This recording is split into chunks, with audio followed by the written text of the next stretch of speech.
Okay. So the first thing is the feeling. They asked about the feeling. If it. Well, the feeling is a solid device. Yeah. It's metal. Yeah. It's solid. It's designed to last. Okay. It It's not closes something- very well. Someone said, "Oh, it seems it doesn't close strong enough." No, it look, closes. What happens is that the magnets. Correct. If you let it The this magnets way- happen at the very end. So if the magnet doesn't work, you have just to push a little bit. Okay, yeah. And that's But actually once by it's design. closed, you feel it strong. Okay. Cool. Second question was typing feeling. That's something I have to reply by myself. So, just a bit of history. Okay. This is a prototype I have, Okay. and it's not the latest one. It's what we call version 4. It is the 4th version, iteration of the keyboard. Okay. And this is the last one, so it's the This one is that is the last actually in one. production. You can feel the difference. Okay. This keyboard is okay, but keys are a bit mushy. And actually, Yeah, I this is see. the keyboard we had until very, very recently. And it's still the keyboard that we had at CES 2018. Okay. It works, but it's not perfect. This one, it's an improvement on top of that. It's version 5, and you will feel it. It's slightly better. Well, Okay. actually, it is much better. So one thing I wanted to try here is that I want to delete it. Okay, it's all fingers typing because I have not seen any video with all fingers typing. So I'll do a test.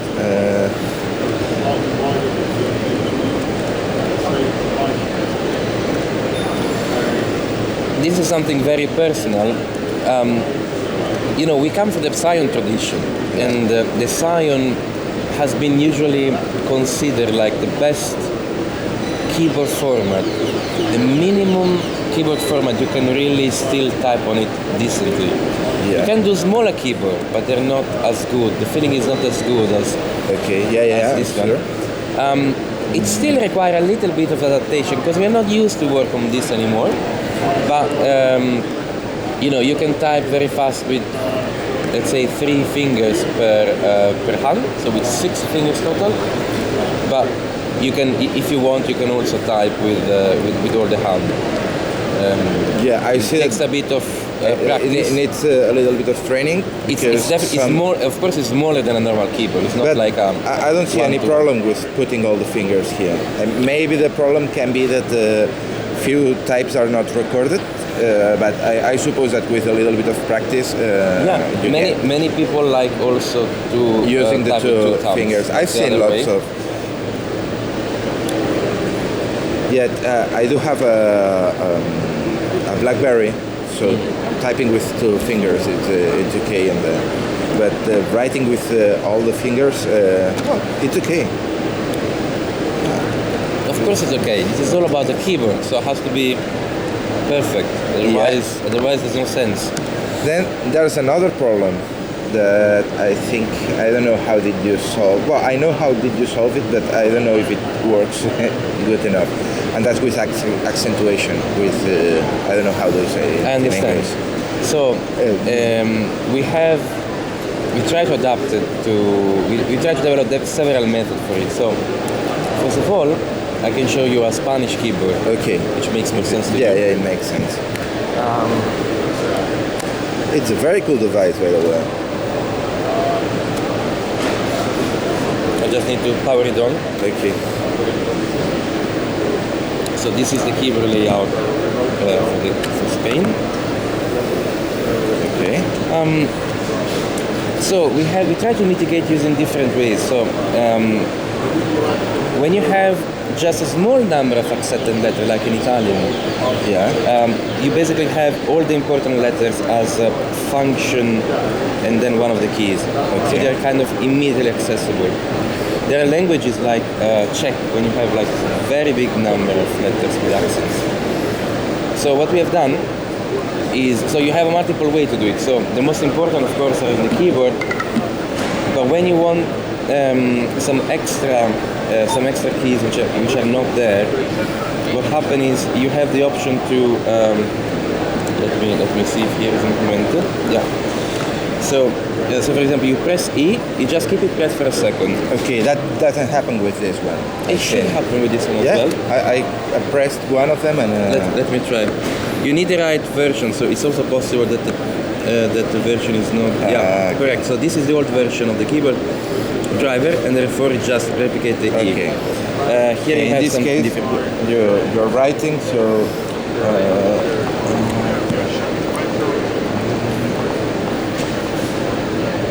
whoops.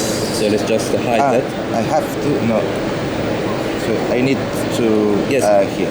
So now you can do three things. You can either press directly on screen. You can move with the cursor. Okay, just sorry, pop it up yeah. again. You can move with the cursor keys and then say, okay, it's this one. Okay. Or there's a the third number. way.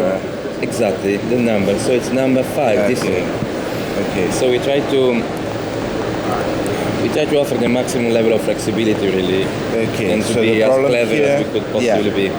is that naturally you are going to use the buttons on the inside, and this time you don't have the buttons, so Yes. we'll have to get used There is, to this. it's it's a trade-off.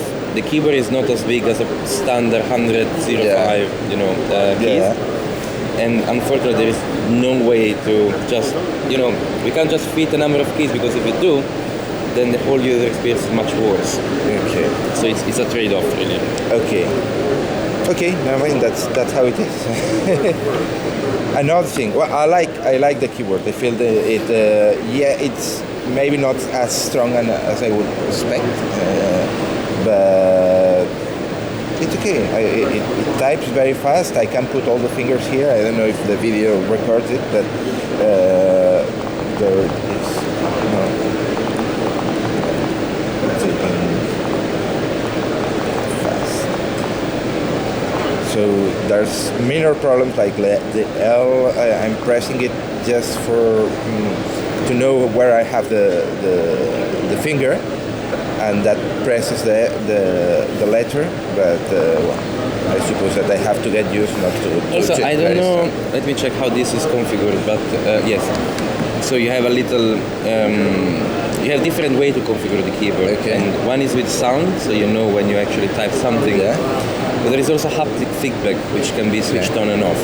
Is So it especially on when now? you, yes, if you have in your hand, if you put in your hand as typing, you can Yeah, feel a I little feel it, vibration. yeah. And you can also configure, of course, the length, the length of the vibration in Of the milliseconds. vibration. Okay. And that's again, it's kind of nice when you're typing and gives you a good sort of feeling. Yeah. Okay. I'm very happy that it's very nice to work with, and you don't feel like squished. But I think it's plenty. Well, I have not fat fingers, so but it's okay at least for me. Now another thing that a lot of people asks is about how do you work with different systems and reboot. And, Yep. I'll take this away and I'll bring you a device which is a dual boot. Okay. So this is something we are still perfecting. Okay. So basically, we have. So the idea is to have a device that dual boot, and the way we do the dual boot is by pressing a certain key when the booting process happens.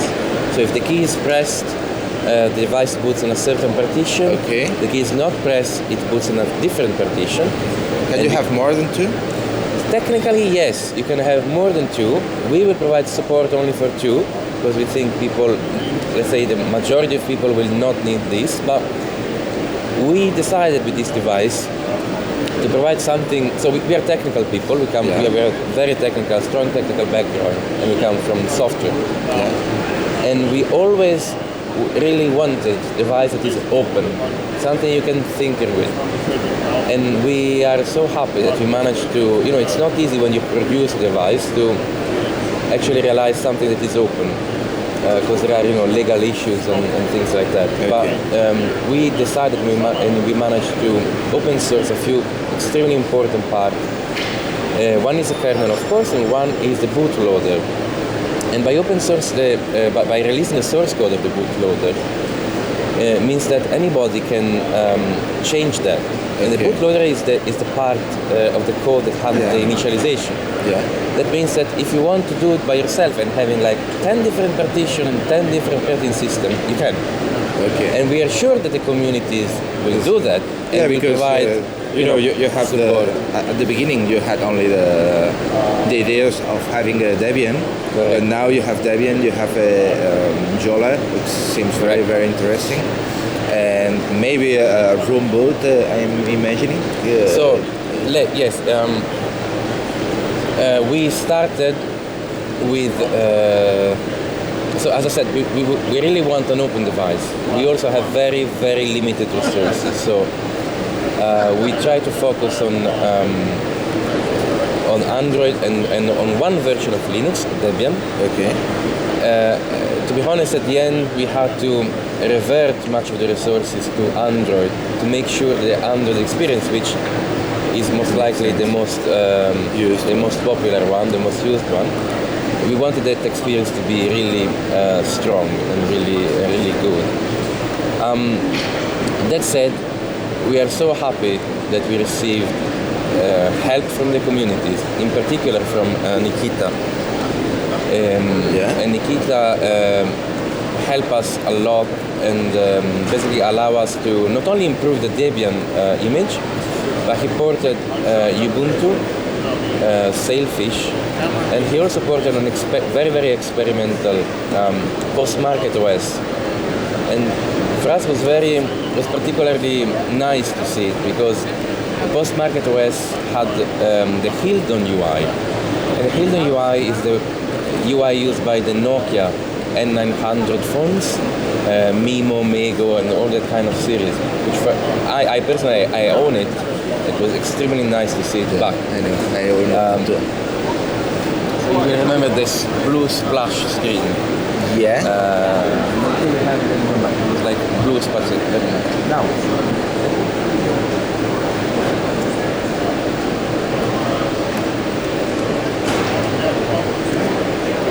This is one unit, and this is Sailfish 2.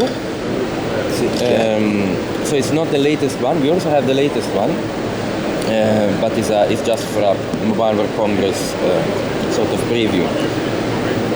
This is a community edition, basically, of Sailfish 2, and we're very pleased because it's already in a very good shape. So so that driver, when you show it, it was just one. So first of all, is very fluid, and that's the most important thing. So it's very fluid when you move it, and it's already quite compatible with the screen rotation and everything. Okay. Camera is sort of working in the sense that this is a model with two cameras actually. Okay. Again, this is one with the add-on camera. So one camera is working, rotation is bad, fine, but the camera driver is there. The other camera is also there, and we also have on this one 4G and phone telephony stack support. So pretty much it contains sort of all the drivers already enabled. And so we tried yesterday to do the first phone call, and it worked. Okay. I don't know if you can see, but there is a 4G icon there. That was something that was very asked for. If you could. Yes, and it's something that we achieved very just a few days ago. So that's why we never really said, oh yes. We knew that it could be done, but we don't want to overpromise. So we know that there are many questions out, but we really wanted to say something when it's done and when you know that there are no really issues, because otherwise and everybody will is believe asking like, come on, give me info when, so you see, when it's coming to my house. So we did some tests. It's fine, but of course it's not finished, right? This is just the beginning, and we will release it very soon. Okay. And the reason why we haven't released it yet, it's because we need to polish a little bit the code, but also because we promised a partitioner tool, which is ready, but we need a few more days to work on it. Okay. Because we posted this tonight. We posted the Debian version technology preview online. Okay. So the users should be able ready to download a flash tool, and flash the new firmware, the alternative firmware. We also provide Android 7.1, the original firmware, so if something goes wrong, or if they don't like it, they can flash the original firmware. You can try to put all one on. You can try only one distro and then go back. So at the moment is one distro only. The reason is we need a few more days to polish things, and also we when you have the firmware out, the partition is already set. At the moment it's set to 7 gigabytes for Linux, but we want we want to provide the ability for the user to decide how much space to reserve for Linux and for Android. And we are ready basically almost done, but we need to complete and to test, because things can go wrong when you flash something, and we want to be sure that the user experience have breaks all around soon, the globe. I would expect in a couple of weeks the tool will be ready, and then users will be able to flash at least Ubuntu Debian and Sailfish.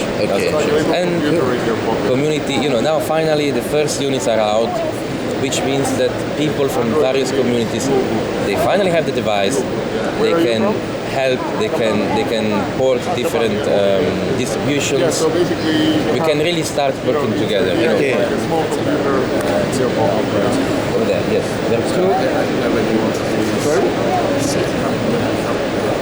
Sorry, 1 minute. Yeah. Okay, I'll stop. It's available.